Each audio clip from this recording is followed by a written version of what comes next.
আমাৰ ছাত্ৰ ছাত্ৰীসকল আজি আলোচনা কৰিম অসম জাতীয় বিদ্যালয়ৰ ক্লাছ 5ৰ অনুশীলনী 6ৰ চিৰ 7 নম্বৰ প্ৰশ্নৰ পৰা 7 নম্বৰ প্ৰশ্নত কৈছে এবাল্টি পানীৰ 12 ভাগৰ 7 অংশ খৰচ হল কিমান অংশ বাকি থাকিলে তাৰমানে এটা বাল্টিৰ 12 ভাগৰ 7 অংশ খৰচ কৰিছে এতে কিমান অংশ বাকি থাকিলে হেতু ওলাব লাগে তো একদম ইজি তুমি দিয়া আছে এতে এবাল্টি পানীৰ 12 ভাগৰ 7 অংশ খৰচ হল তেকে বাকি থাকিল বাল্টি কিমান বাল্টি এটা বাল্টিৰ পৰা আমি কিমান বিয়োগ কৰিব লাগিব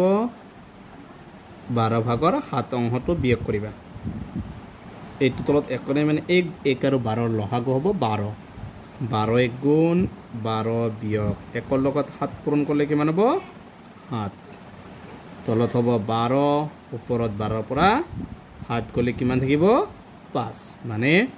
বাকি থাকিল কিমান 12 ভাগৰ 5 অংশ একদম ইজি কাৰণ এটা বাল্টি কৈছে গতিকে এটা বাল্টিৰ পৰা 1ৰ পৰা যিখিনি খৰচ যিখিনি মাইনাস কৰিবা তাৰ পিছত কি হ'ব 5/12 অংশ এখিনি বাল্টিটোত পানী বাকি থাকিল এটো হৈছে 7 নম্বৰটোৰ आंसर 8 নম্বৰ প্ৰশ্নত কৈছে তুমি ঘৰৰ পৰা স্কুললৈ যাওতে 2 ভাগৰ 1 অংশ ৰাস্তা সাইকেলেৰে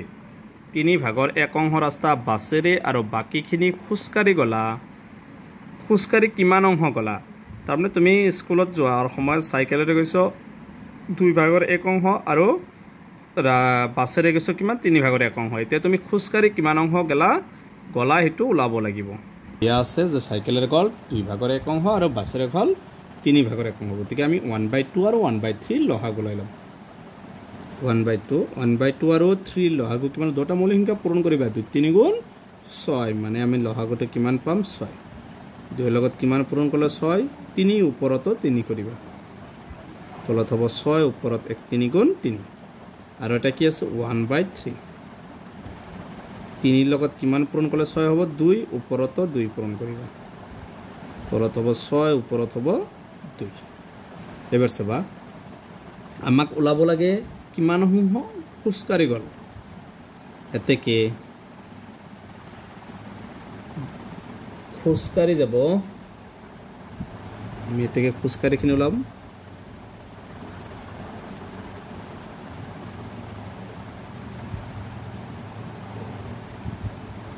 খুজকাৰি গল সমান তাৰ মানে এই 6 ভাগৰ 3 অংশ সাইকেলেৰে গল 6 ভাগৰ 2 অংশ কি গল বাছেৰে গল এতিয়া আমি খুজকাৰি গল কিমান আমি তাৰ মানে 6 ভাগৰ 3 ৰ পৰা 6 ভাগৰ 2 টো মাইনাস কৰিম বাকিখিনি খুজকাৰি যাব বিয়োগ 6 ভাগৰ 2 লহাগুলম দুটা 6 আছে গতিকে 6 হ'ব আৰু পৰা 3 বিয়োগ 2 3 ৰ পৰা 2 গলে কিমান থাকিব 1 আৰু তলত কিমান আছে 6 তাৰ মানে খুজকাৰি গল কিমান 6 ভাগৰ 1 অংশ এটো হৈছে আমাৰ 8 নম্বৰটোৰ आंसर একদম ইজি গতিকে আজিৰ ভিডিওটো এখিনি ইয়াৰ পিছৰ ভিডিওত 9 10 11 নম্বৰটো আলোচনা কৰিম গতিকে তোমালোকে ভিডিওটো লাইক কৰিবা চেনেলটো সাবস্ক্ৰাইব কৰিবা থ্যাংক ইউ